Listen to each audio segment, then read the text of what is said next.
자손에게 말씀하신 것인데 여럿을 가리켜 그 자손들이라 하지 아니하시고 오직 하나를 가리켜 내 자손이라 하셨으니 곧 그리스도라.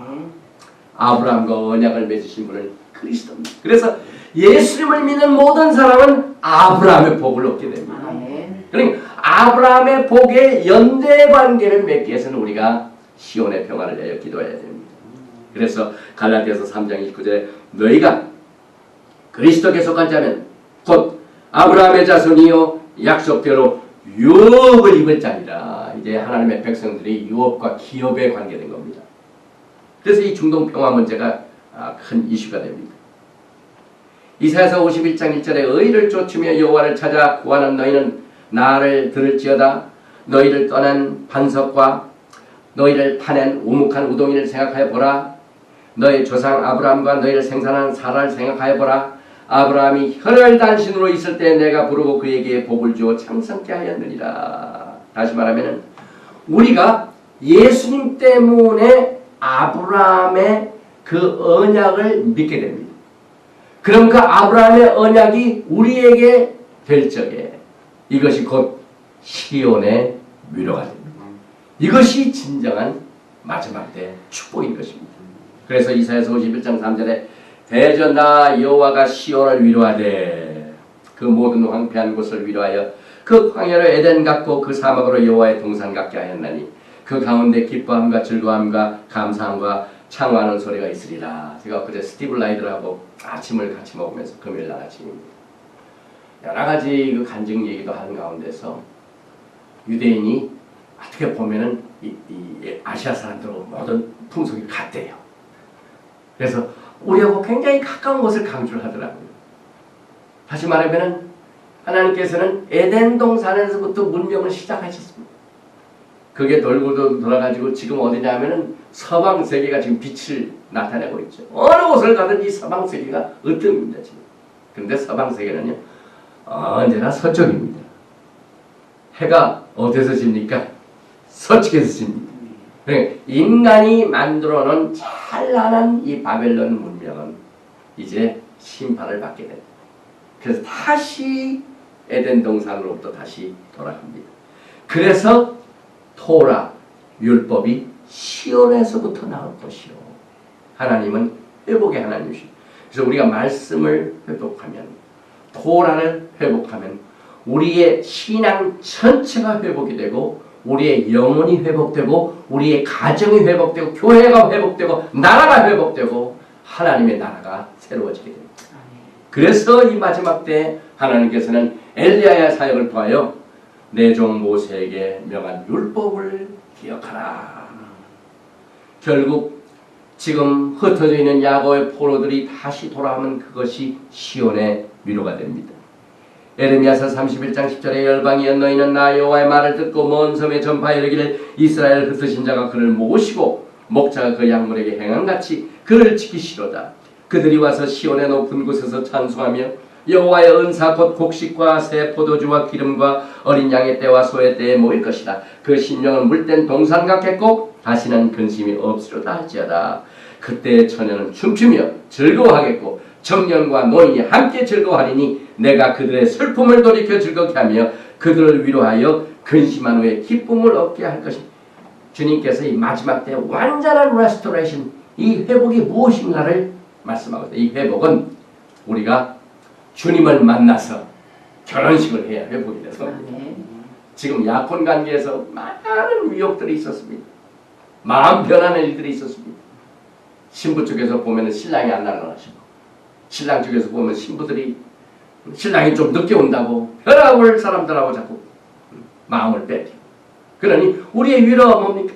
신랑을 만나 결혼식을 올려서 같이 살림을 차려야만 그게 위로입니다. 그래서 에레미야서 31장 10절에 처녀가 춤추고 청년과 노인이 즐거워하고 슬픔을 돌이켜 즐겁게 하며 그들을 위로하며 근심한 후에 기쁨을 얻게 할 것이다. 이것을 강조하고 있습니다. 결국 시온의 포로들이 모일 때 그때가 주님께서 이 땅에 메시아 왕국을 세우시가요 오시게 될 것입니다.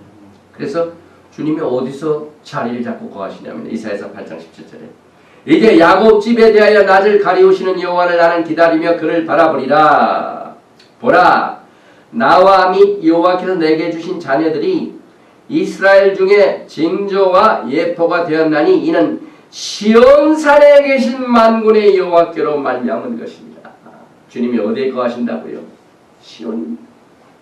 그러니 역사를 보면은 그 시온에 거하시게 될 예수님, 만왕의 왕 되신 이 예수님 모독이고 얼마나 그동안 피비려 나라는 이 평화를 깨뜨린 무서운 전쟁들이 있었습니다. 오늘 이제 이스라엘의 현대 역사를 잠깐 살펴보면서 그것이 나옵니다. 이스라엘은 하나님께서 나의 기업이다. 이만큼 이스라엘은 중요합니다. 신명기 32장 9절에 여호와의 분깃은 자기 백성이라. 야곱은 그 택하신 기업이로다. 그래서 이제 이스라엘 땅이 이스라엘 국가의 기업이 되기 때문에 이 땅 문제가 굉장히 중요합니다. 왜냐하면 땅은 내 땅을 나누었습니다. 하나님의 땅이 이스라엘 땅이고 이스라엘 땅은 이스라엘 국가의 기업이 된다 이 말입니다. 이만큼 이 땅의 그 전후 관계가 주님의 오심과 아주 직접적인 관계가 있습니다. 하나님께서 그 징조를 아예 땅덩어리에다가 다 보여주셨어요. 이게 하나님의 땅이 아니면 벌써 허지부지 없어졌을 거예요. 세계의 문명을 보세요. 바벨도 물러갔죠. 메데 바사도 없어졌죠. 그리스도 다 그렇죠. 로마도 그렇죠. 오직 이스라엘만 그대로 남아있습니다. 하나님의 땅이기 때문에. 그래서 출애굽기 6장 8절에 내가 아브라함과 이삭과 야곱에게 주기로 맹세한 땅으로 너희를 인도하고 그 땅을 너희에게 주어 기업을 삼게 하리라. 나는 여호와로라 하셨다. 그래서 이 마지막 때 이 중동 평화의 땅이 굉장히 중요합니다. 교회는 이 땅 문제라면 막 정신을 바짝 차려요. 이거 내 땅인데 내가 주님과 함께 기업으로 받은 땅인데 남의 집 불구경하는 게 아닙니다.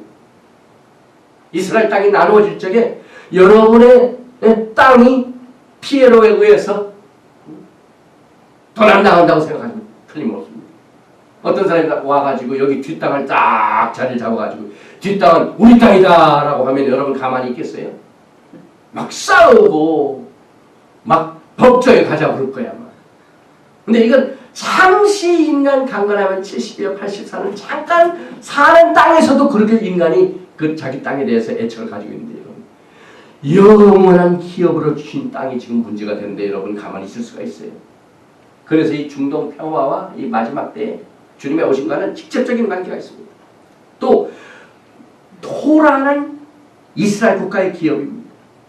이스라엘 백성, 이스라엘 땅, 토라, 신명기 33장 4절에 모세가 우리에게 토라를 명하였으니 곧 야곱의 총회의 기업이로다. 야곱의 어셈블리는 교회입니다. 야곱의 큰 교회 주신 기업이 하나님의 말씀인 것입니다.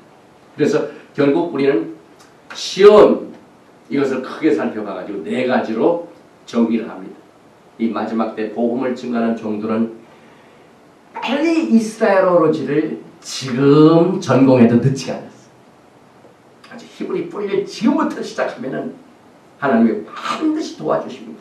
그래서 시온 하면은 하나님께서 기업으로 주신 이스라엘 국가의 백성들과 땅과 그들에게 준 하나님의 말씀인 토라와 그 중에 유다 지파의 사자로 예수님이 메시아가 거기서 오셨습니다.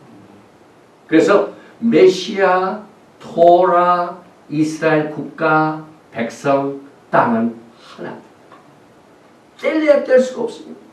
이와 같은 관점에서 이제 현대 이스라엘이 어떻게 시작이 됐는가? 1987년 첫 번 시온주의가 역사의 흐름을 탑니다. 그래서 스위스랜드에 있는 바슬에서 디오도 헤슬을 중심으로 하여 시온주의 세계 총회가 17개국에 흩어져 있는 유대인들이 모여가지고 총회를 개최합니다. 그때부터 우리는 지금 나라가 뿔뿔이 헤어져가지고 방랑생활을 하고 있는데 하나님께서 아브라함에게 우리에게 주신 땅 잃어버려가지고 우리는 이제 방랑생활을 하고 있는데 이제 우리의 땅을 찾아야 되겠다.